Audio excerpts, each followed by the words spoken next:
for a durable Washington-Moscow strategic partnership was lost in the 1990s after the Soviet Union ended. Actually, it was lost earlier because it was Reagan and Gorbachev who gave us the opportunity. But it certainly ended in the Clinton administration. And it didn't end in Moscow, it ended in Washington. It was squandered and lost in Washington. And it was lost so badly that today, for at least 2 years, and I would argue since the Georgian War of 2008, we have been in literally a new Cold War with Russia. Now, people don't want to call it that who made American policy during the last 20 years, because if they said, yes, we're in a new Cold War, they have to explain what they were doing during this time. So they say, oh, it's not a Cold War. Okay. It's a really horrible situation and exceedingly dangerous. And here's my next point. This new Cold War has all the potential to be even more dangerous than the preceding 40-year Cold War for several reasons. First of all, think about it.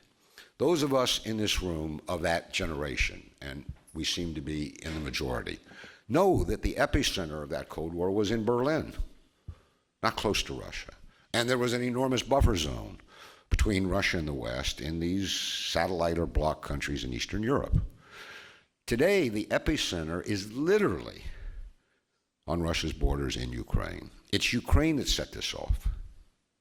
And Ukraine remains the ticking time bomb politically. And this is not only on Russia's borders, this is through the heart of Russia's and Ukrainians' Slavic civilization. This is a civil war even more profound in its ethos than was the American Civil War. These are people who were raised in the same faith, speak the same language, are intermarried. Any of you know how many intermarried Russian and Ukrainians there are today? My wife, Katrina vanden Heuvel, to paraphrase John Kennedy, I accompanied Katrina vanden Heuvel to San Francisco. You'll remember John Kennedy's famous remark about his wife, or you won't. But this is profound division. And this issue, for all the terrorism, continues to be the ticking time bomb that can do a lot more damage.